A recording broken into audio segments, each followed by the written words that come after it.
What is up, everyone? Renfail here, and it is time for my updated version of my EverQuest 2 New Player's Guide. Should you play this game in 2024 as a new player? The answer, of course, is yes.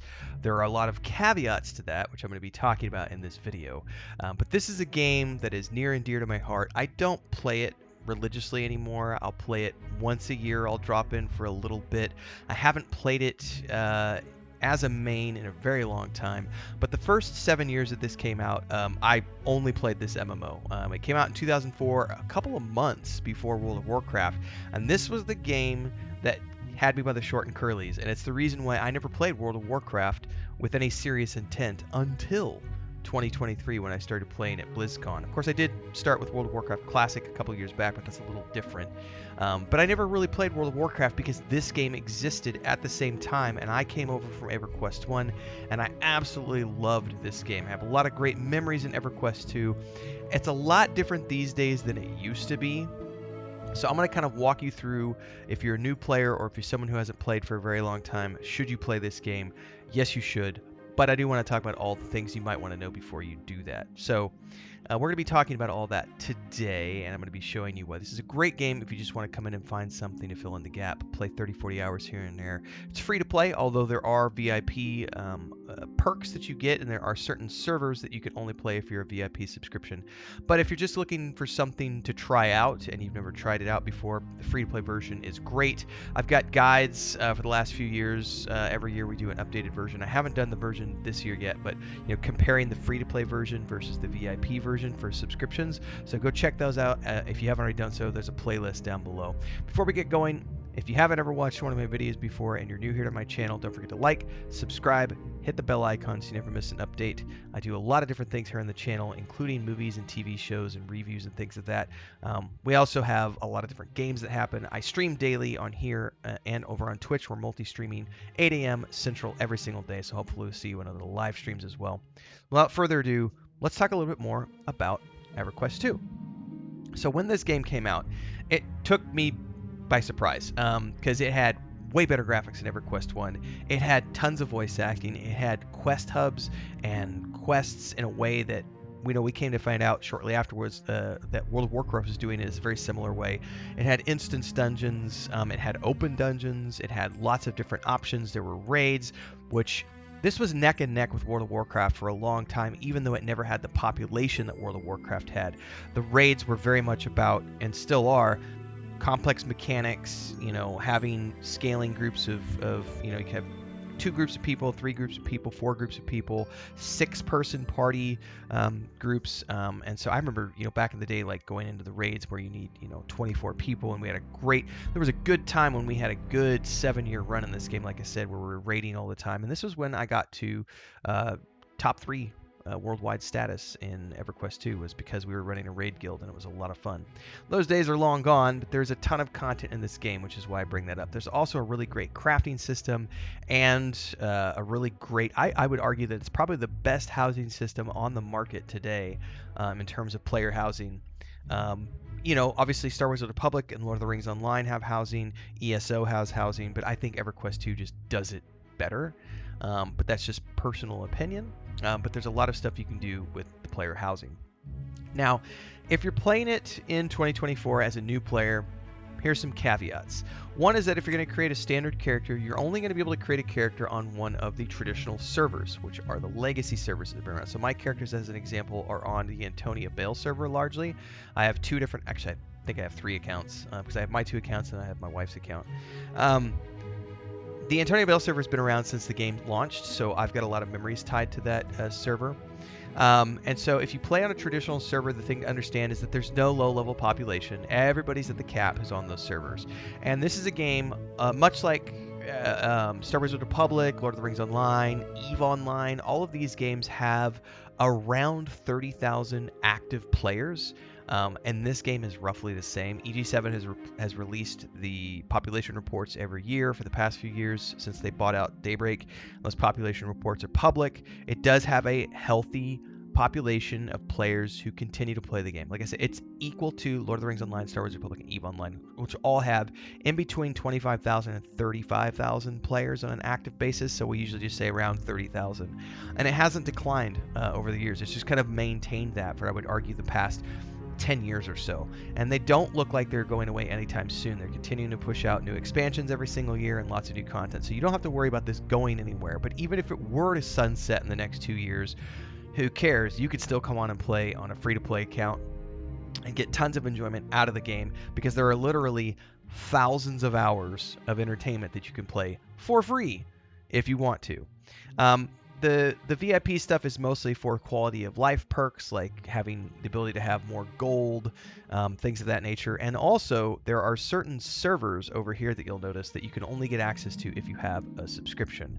So the progression servers usually launch every couple of years, and it's like the World of Warcraft Classic or the EverQuest one or Lord of the Rings Online progression servers, where it kind of starts the game in a classic environment and then slowly unlocks expansions over time, so that you're sort of playing it along the veins of like what it was like when it launched, even though you're still playing it in the modern day. Then there's the event servers, which happen in between those progression servers and are a little bit different. They have different environments for each server. There's the free trade server, which allows you to freely trade everything between players, so there's no, like, you don't have to worry too much about the bind and equip stuff.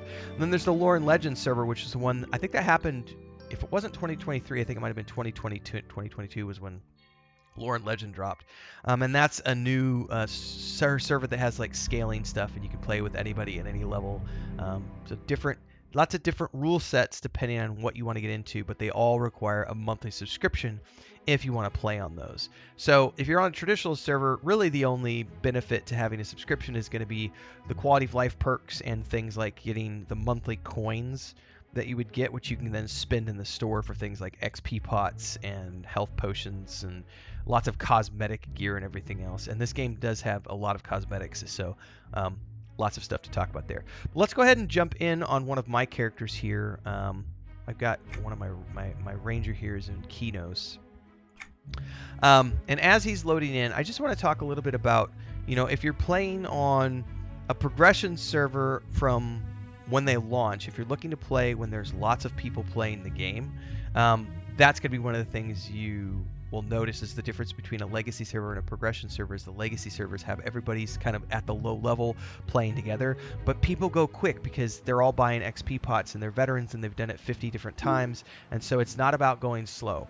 So if you're a new player and you're wanting to play this game for the first time as a new player, it can be a little challenging to group up with other people if you're looking for that group experience. But here's the thing.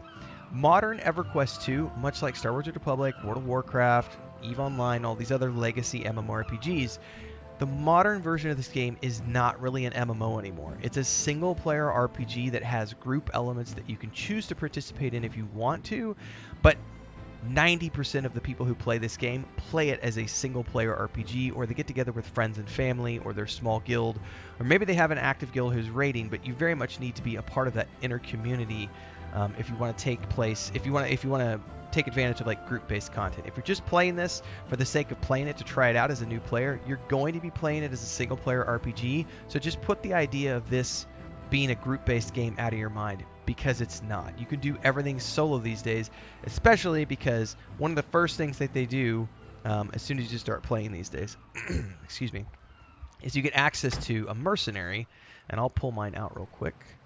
I've got videos about the mercenaries if you want to check this out, but essentially a mercenary, there's various tiers of mercenaries. Lady Leah is one of the, I think it's a legendary one that I've got. I think it was like a 12-year anniversary. I can't remember exactly when I got her.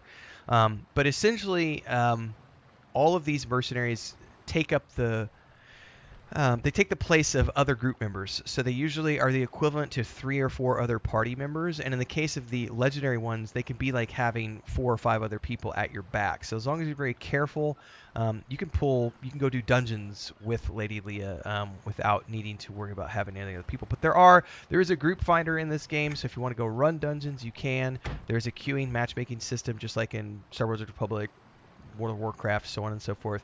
You can go do dungeons if you want. But again, if you're playing this as a new player, more than likely you're going to be playing it solo.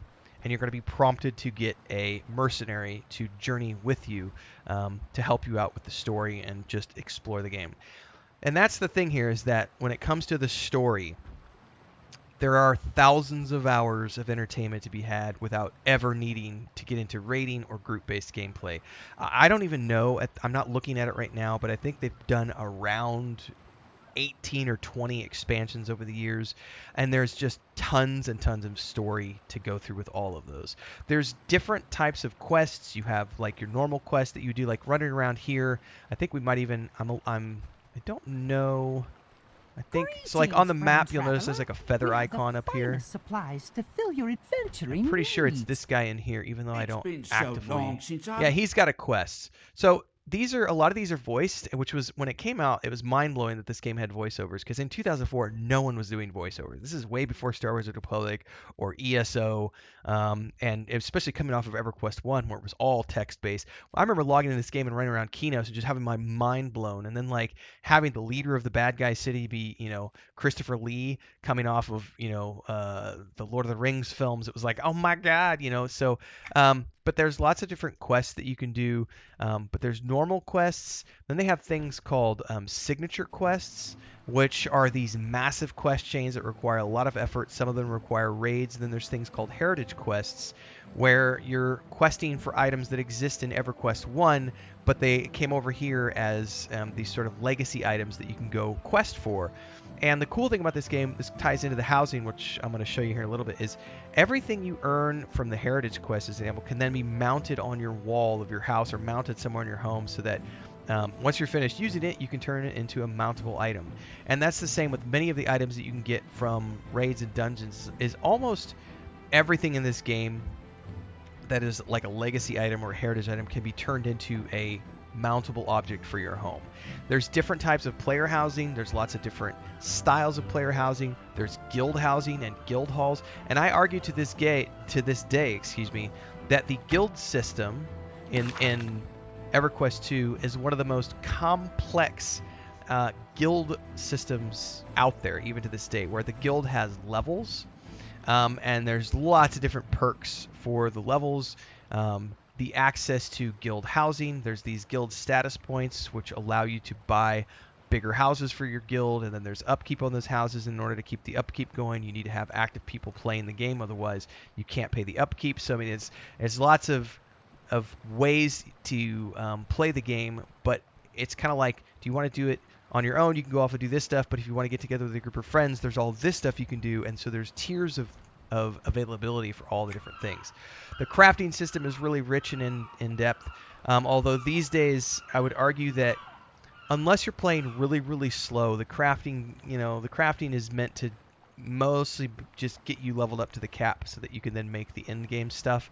It's not as deep as it used to be because you're not actively playing at such a slow pace, and because this is a 20-year-old game, they kind of do want to push everybody in the direction of getting leveled up. And so most of the things you're going to be doing, if you choose to play it that way, are going to be towards pushing you to the cap and going that direction. But you have all the traditional classes and races and crafting classes and systems that you're used to seeing in many other MMORPGs, so you can dive into it if you want. In terms of like cosmetics, like my character right here, there's the gear that I have, and then there's also what we have is the appearance slots, which I currently have my appearance slots right here. Excuse me. There's also a wardrobe you can get into. There's all these things you can look at. There's mounts, and there's tons of cosmetic mounts and everything else. You also have familiars, the mercenaries, and there's lots of different types of mercenaries. There's the housing system. There's all the dungeons. Of course, lots of different options if you want to turn things on or off your character, like show the hood and cloak or turn off the hood and cloak. Display your heraldry on your cloak if you don't want. All your privacy options, auto attack mode, spell filtering, and then you really get into the weeds. When this game first came out, it was so complex, and it didn't run that well even on high-end systems because they had built it to be sort of future-proof. So these days you can run it pretty much, as long as you've got a system that's, within the last 6 or 8 years, you can run this game on max settings if you want to. I tend to just run it on high quality as opposed to extreme quality because when I play the game, I'm often running Streamlabs or streaming or recording. And so I find that extreme quality doesn't always mix, and this is the same for any game, when you're playing on the same system that you're recording on, just because of the way the optimization works. So that's a caveat, but the game looks and plays great, even in I mean, it has a different art style, but I would argue that this game looks as good as any other MMORPG out there these days, unless you're talking like brand new Lost Ark or something like that. And it does have its own unique art style, its own character models. They have newer character models, which are these ones, but there's also the classic character models, which you can look at if you want to. They have updated those over the years. I prefer the new character models, but it's just a personal preference.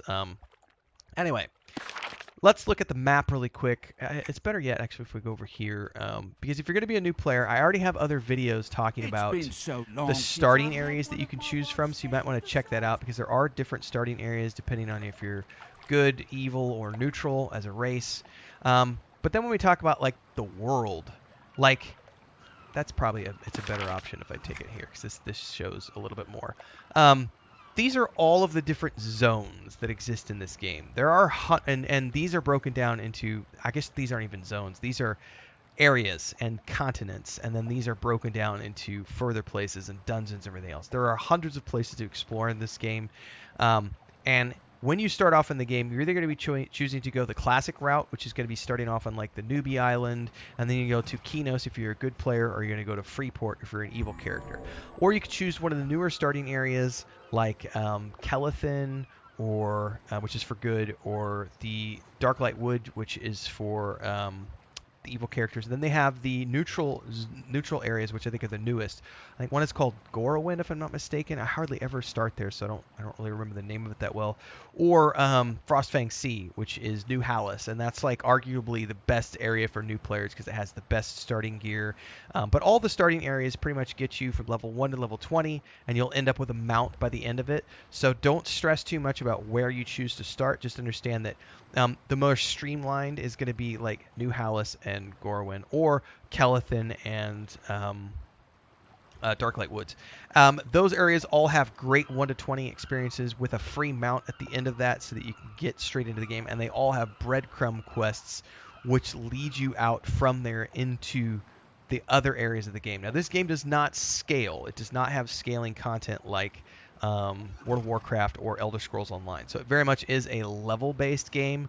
So thinking of things like if you hover over all of these zones and areas, it tells you what the projected levels are. Like Thundering Steppes is level 20 to 30, the Sinking Sands is level 50 to 60, the Fens of Nashir is 70 to 75, Mirist is 110 it looks like.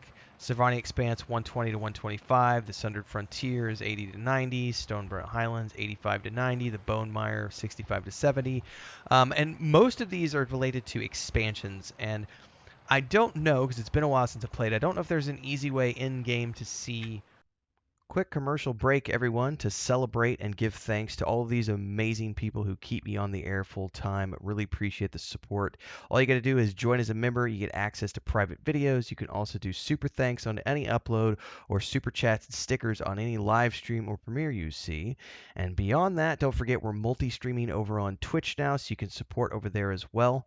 Thanks so much to everybody. Let's get back to the video at hand. What each expansion's content is, but you can do a quick Google search, go to the wiki or something, and you'll be able to quickly see, this Kunark is the Kunark expansion, and then Velius is the Velius expansion, and then this other expansion had like whatever, names of different zones. So if you want to experience just the content within a single expansion, you may need to level a character up to get to that expansion first. Like Kunark, I believe, is... I'm going to go look at it real quick. I just had the map open. I think it's like 50 plus. You start off in Kailong Plains, right? Or is it... I think it's Kailong Plains. Fens? 65 to 70. Yeah. They do have a starting area there. Yeah, it's Kailong Plains, I believe, is where you start. So you got to be level 60 to 65 to even go there. I can't remember if there's a minimum to go there. I think it's level 60, but essentially the quests are like 65 and onwards. So you would need to level up to even get to there in the first place. So then it would be like mapping out a journey of going, well, where do I want to go from there? And a lot of the like New Hallis is an example when you do it. I think Kellethan the same way. When you do it, it immediately tells you to go to Butcher Block Mountains next. And so Butcher Block is level 20 to 35, and then from there you go to I think it's Steamfont. Yeah, 35 to 45, and then Loping Plains if you want to go from there. And then there's the classic experience of like the Enchanted Lands is level 1 to level 30 to 40, and so on and so forth. So traditionally you'd go from like Antonica to the Thundering Steppes, and then from the Thundering Steppes you might want to go to the Enchanted Lands, or you might go to the island. I can't remember the name of Zek, the Orcish Wastes. That's what level 30 to 40. Lots of options, lots of places to go. Everything has its own theme. All the areas have their own different storylines going on. So you're going to get tons of stories and, like I said, thousands of hours of entertainment just from running around. And again, it's all done single player these days with a mercenary. Now, if you don't have a mercenary, you can play with your friends. If you've got a sibling or two, or your family members, or a group of close friends that you want to play with, and you come in here and do that, you absolutely can. I've played with my brother and my nephew a little bit here and there, and it's a great game because all three of you can have a mercenary, which gives you a full group of 6, and you can go do everything you want. Like, you can do anything. And the modern game, we've actually gone back and done, I think the very last time we did Kunark as an expansion, just to go do the raids and the storyline and everything else, I think we ended up at one, I think there was 2 raids we did where there was 12 to 15 of us with mercenaries to fill up a 24-man raid. And that allowed us to then do the raid even just with mercenaries, just to get the storyline out of the way. Even though we were doing it on level, on par. And then beyond that, there's also just, leveling, but then there's the alternate advancement experience. And this is where you can get into crazy stuff where alternate advancement, you have all of these different areas where, on top of earning your regular experience, you could be earning XP towards all of these additional perks and abilities that allow you to do different things, and they add stats to your character and give you more haste and everything else, and it makes you super powerful and definitely overpowered for older content. So again, lots of stuff to do and see in this game. So at the end of the day, because I'm 20 minutes in now, so I need to wrap this up, should you play EverQuest 2 in 2024 as a new player? I would argue that you should. If you've never played it, it's going to provide you with, at the very least, you can come in and play 50, 60 hours like you would any traditional, RPG, and you don't have to pay anything. It's free to play. You have nothing to lose by trying this game. And if you like it and you want to get up and get together with a group of people, you can look for guilds that are recruiting. I would argue that most of the guilds that are recruiting that are going to be doing content at a slower pace are going to be found on like the progression servers. If you're on a legacy server, most people are going to be at the cap. I talked about at the beginning of the game. Or you might decide that you want to form up a group with your friends and do something there and, pony up for 3 months of a subscription and just go whole hog for a few months. There's lots of ways to play and lots of different things. I do want to show you, because I forgot to talk about it, let's show the housing off really quick. So we're going to go ahead, actually I don't have my personal house paid for right now, but I did pay the guild hall today. So I want to run over to the guild hall really quick just to show you what a guild house looks like. I've got another episode on this on the playlist, in the playlist below, where you can go check out the housing. There's a video dedicated to housing, so there's more information there. But this is another example of the game. Now this is something that has been built up over time. The nice thing about EverQuest 2, it's going to take a minute to load because we have so much stuff in here. And this was done over the course of, I think, 3 different times that we came in with a guild and ran stuff here. So this is probably 5 or 6 years worth of accumulated stuff that we have in here. But guild halls are really cool because everybody gets to come in and work together at like placing items and decorating everything else. But then you also have your personal housing, and you have all of these items that you can get that can reduce the housing rent and everything else.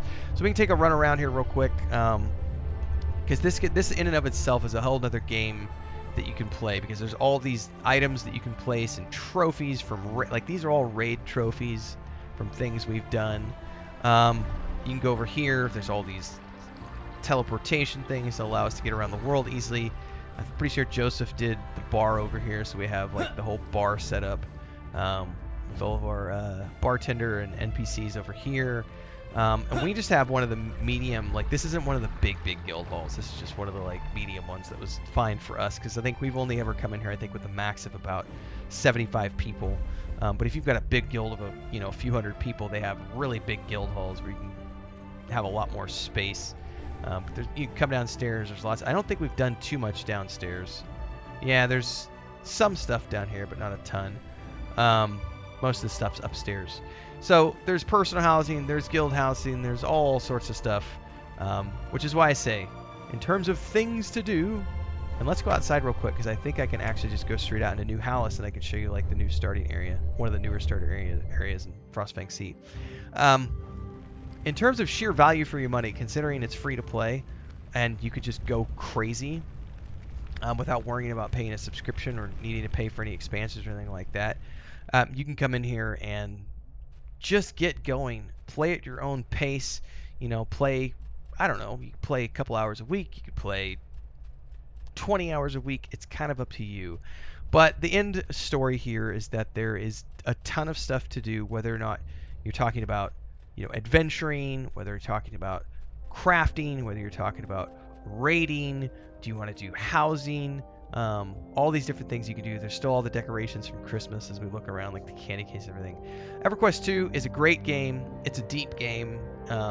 They don't show any signs of slowing down. EG7 still talks about they're still actively supporting the development. Again, with 25,000, 30,000 people actively playing the game, it's not going anywhere anytime soon. So you have nothing to lose to try it out. So love to hear your thoughts.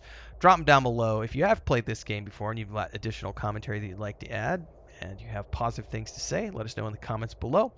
Don't forget, daily streams happen at 8 a.m. Central Time here and on Twitch. There is a playlist down below for EverQuest 2, so even though I'm not actively playing it in 2024, I think there's a couple hundred videos up in there from the past things we've done in the past, plus guides and everything else.